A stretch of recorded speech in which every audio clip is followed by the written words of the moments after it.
지금의 팀에 합류한 지 2년 반 정도가 되었네요.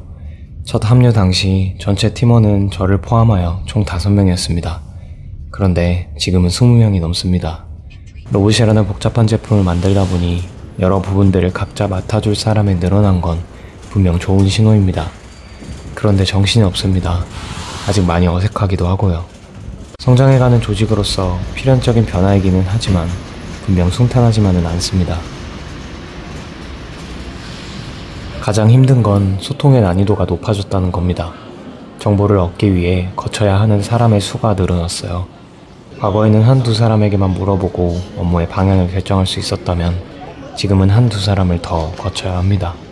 설령 한 사람에게만 물어보는 경우에도 질문을 받는 상대 또한 해당 정보를 다른 사람으로부터 전달받은 경우가 많아졌습니다. 정보라는 게 사람을 거쳐갈수록 객관성을 잃기 쉽다 보니 제가 이해한 내용과 처음에 의도한 내용이 다른 경우가 많아지기 시작했습니다. 그러다 보니 뒤늦게 그 차이를 알게 되어 허탈한 경우도 꽤나 많아졌습니다.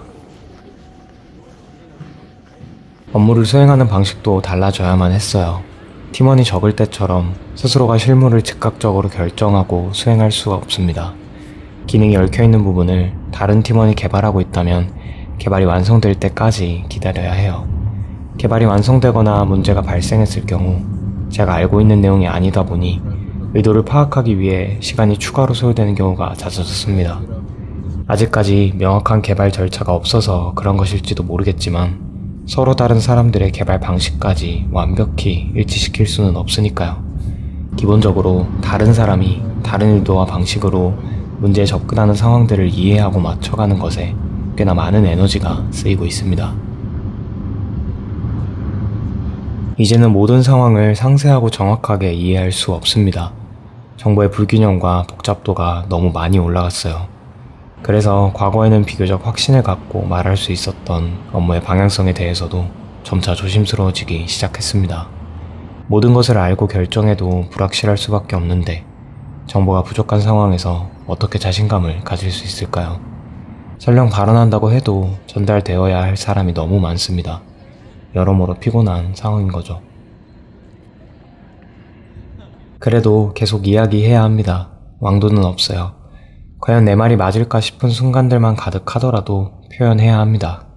다만 이전과 다르게 의견 자체가 효율적인 해결책이 될 것이라는 기대는 버려야 할 것 같아요.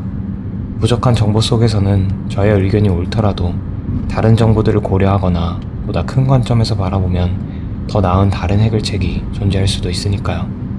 그러니 저는 제 관점에서 문제와 해결책을 제안할 수 있을 뿐이고 그 자체가 상황을 더 좋게 만들 수 있는 빈도는 줄어들 수밖에는 없다는 걸 받아들여야겠습니다.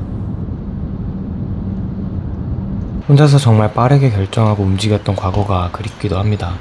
그렇지만 그 순간에는 혼자서 완벽히 해내는 건 불가능하니 누군가 이 고민을 함께 해주며 뒤를 봐줄 수 있으면 좋겠다는 아쉬움이 있었으니까요. 장점이 있으면 단점이 있는 거고 보다 큰 일을 이루기 위해서는 혼자가 아니라 다른 이들과 함께 가야만 합니다. 성장하는 조직에서 일하고 있다는 건 꽤나 큰 행운일 테니 지금의 변화에 저도 잘 적응하면 좋겠네요. 상황이 복잡해지고 팀원이 늘어난 환경 속에서도 제가 해야 할 역할을 잘 찾아내어 잘 해낼 수 있으면 좋겠습니다.